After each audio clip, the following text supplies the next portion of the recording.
السلام علیکم ورحمۃ اللہ وبرکاتہ۔ بسم اللہ الرحمن الرحیم۔ امید کرتا ہوں آپ سارے ٹھیک ٹھاک ہوں گے۔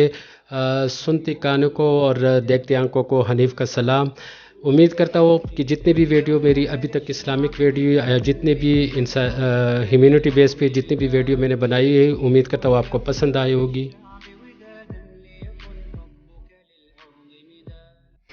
ليكن يومك للشعب ودادا ليكن ربك للأرض مدادا. جی آج ہم بات کریں گے غار ثور کی زیارت۔ ہم آپ کو شروع سے دکھائیں گے کہ غار ثور کا راستہ سٹارٹ سے نو ڈاؤٹ کہ یہ 8 کلومیٹر کی ہائٹ پہ ہے اور یہ حرم شریف سے تقریباً 15 کلومیٹر کی دوری پہ ہے۔ یہ زیارت ساروں کو نصیب کرے۔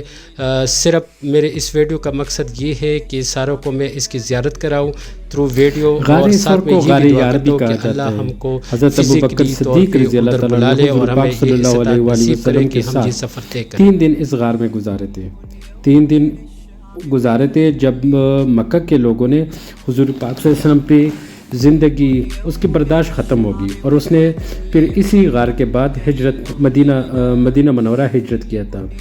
تو یہ غار جو ہے، اس کی ایک اور خصوصیت یہ بھی ہے کہ آپ جب اس پہ جاؤ گے تو آپ سامنے سے دیکھ سکتے ہیں حرم شریف بالکل واضح طور پہ نظر آتا ہے۔ یہ بالکل غار کے اوپر پہ آپ دیکھ لو، غار سے آپ ویو کرو تو حرم شریف نظر آتا ہے۔ اور اس میں ایک اور چیز بھی آپ لوگوں کے علم میں ہوگا کہ مکڑی کی بھی ایک خاص حیثیت تھی اس سفر کے دوران۔ وہ مکڑی نے ایک جالا ٹائپ بنایا تھا، تو جب کفار اس کے حضور پاک صلی اللہ علیہ وسلم اور ابوبکر صدیق کے پیچھے گئے تو وہ مکڑی کہ وہ اس طرح ایک انالوجی یا کہ ایک اس طرح مشابہت رکھتی کہ یہ تو ایک سنسان سی جگہ ہے، یہاں پہ کیا کہ وہ لوگ نہیں ہوں گے۔ تو اسلام میں اس مکڑی کو بھی ایک خاص مقام حاصل ہوا ہے۔ اس سے کہ یہ پیغمبر اسلام کے ذکر میں مکڑی کی بھی ایک ذکر آ رہا ہے۔ یہ وہ راستے ہیں جہاں پہ حضور پاک صلی اللہ علیہ وسلم اور حضرت ابوبکر صدیق رضی اللہ عنہ چل کے آئے تھے۔ ناظرین، واضح طور پہ آپ کو حرم شریف خانہ کعبہ کی کلاک ٹاور نظر آتی ہیں۔ اسی پہاڑ سے غار ثور سے بھی اس کا نظارہ واضح طور پہ آپ کو دکھائی دے رہے ہیں، واضح طور پہ۔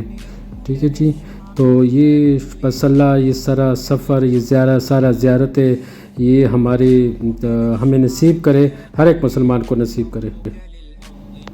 میں امید کرتا ہوں میری یہ ویڈیو آپ کو پسند آئی ہوگی۔ ابھی بس تقریباً کچھ ٹائم بعد میں آپ کو وہ غار دکھا دیتا ہوں جہاں پہ چھوٹی سی غار ہے، چھوٹی سی جگہ ہے جہاں پہ حضرت ابوبکر صدیق رضی اللہ عنہ اور حضرت محمد صلی اللہ علیہ وسلم نے قیام کیا تھا۔ 3 دن قیام کیا تھا۔ ابھی بس آنے والا ہے۔ ابھی میں آپ کو شارٹلی ان کا ویو دکھا دیتا ہوں۔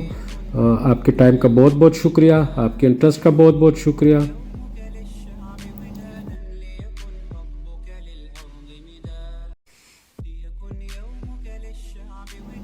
جی ناظرین، یہ دیکھیں، یہ غار ثور یا پرندہ وغیرہ خوبصورتی اپنی جگہ پہ۔ غار ثور کی اہمیت، غار ثور کی ہمارے اسلام میں یہ چھوٹی سی جگہ ہے جہاں پہ حضرت ابوبکر صدیق اور محمد صلی اللہ علیہ وسلم نے قیام کیا تھا۔ یہ ناظرین دیکھیں۔